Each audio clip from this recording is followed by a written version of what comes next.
Let's talk about these two different for loops in Python. Firstly, we have this for loop in Python, a very simple for loop. And then secondly, we have this second for loop in Python. What is the difference between these two guys? So the difference here is very simple. We have the first for loop, which says for character in word. So this one says character in word, and then the second one says for character in range. So what happens here is the first for loop, one might call it an iteration. The second for loop, one might call it a sequential kind of for loop. So what happens is the first for loop, what it does, it iterates over the given word. So we say for character in word, we're referencing this word right here.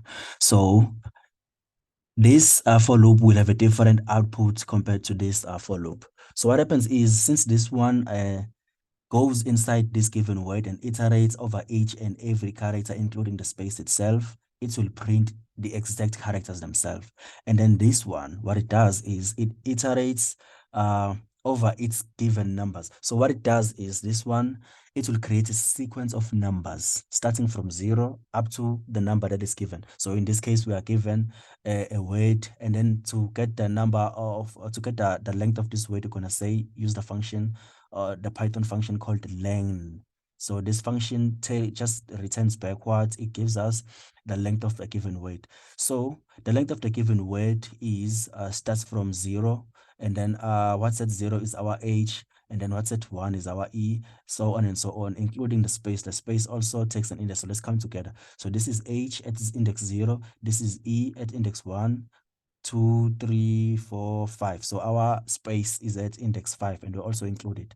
So at 6, we have our W, 7, 8, 9, 10. So our word, the length of our word is 10.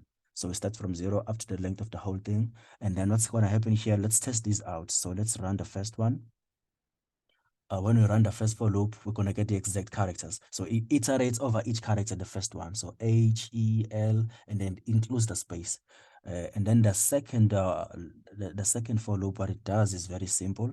Let's uncomment this. So it creates a sequence of words starting from 0 up to the length of the word, which is 10, and then we have 10 here. So the output is very simple. When you say print what, you want to print the car without manipulating further. Print the car, it prints, this one prints words, print the car, this one prints what? It outputs numbers. So let's say we wanted to output a word just like the one above in this one. So what we're going to do is we're going to take that word, and then, in fact, let me remove this so it's very clear for everyone. So we're going to say word, and then we're going to square brackets open, and then we're going to put our car inside here.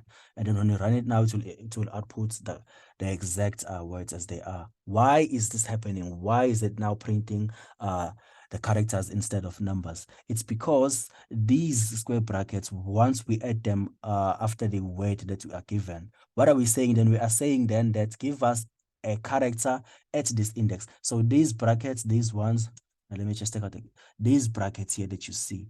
These are index. This is saying index, and index is a position. So we're saying find the character at this position. So if you may put 0 here, it will output h. Let's run it so you can see.